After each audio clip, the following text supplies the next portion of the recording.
ছেড়ে দিয়ে হাঁস পালন। এখন সব হাঁস আমরা ধান রোদে ছেড়ে দিয়েছি। হাঁস মুক্তভাবে না ছাড়লে হাঁস পালনে তেমন একটা লাভ হয় না। এখন আমরা এই যে মাঠে ছাড়ছি, খাবার খরচ কম লাগবে, হাঁস তাড়াতাড়ি বড় হবে। এখানে প্রায় 280 পিস বাচ্চা আছে। এগুলো আমরা একবার সকালে ছাড়ি 2 ঘন্টা, আবার একবার বিকেলে ছাড়ি 2-3 ঘন্টা। একটু ছেড়ে দিয়ে তারপর বাসায় নিয়ে যাই।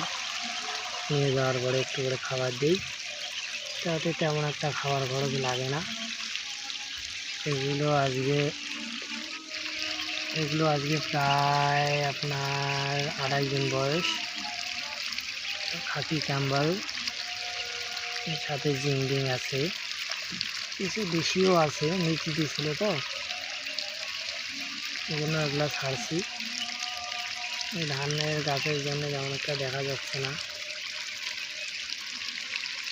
এগুলো আর 1-1.5 ঘন্টা পরে আমরা বাড়ি নিয়ে যাব। নিয়ে যাওয়ার পরে একটু খাবার টাবার দেবো। বর্তমান প্রচণ্ড গরম চলতেছে, হাঁসের জন্য খুব খারাপ। গরমে হাঁসের রোগবালাই বেশি হয়, এই জন্য হাঁসের একটু যত্ন নেওয়া দরকার। আমরা তেমন একটা নিচ্ছি না, এই খাওয়াইতেছি, রাখতেছি। এগুলো সব কিছুদিন পর আর মাস 2 পর থেকে আমরা বিক্রি শুরু করে দেবো, কারণ আমরা এগুলো রাখবো না, অনেক বেশি বেছে দেবো।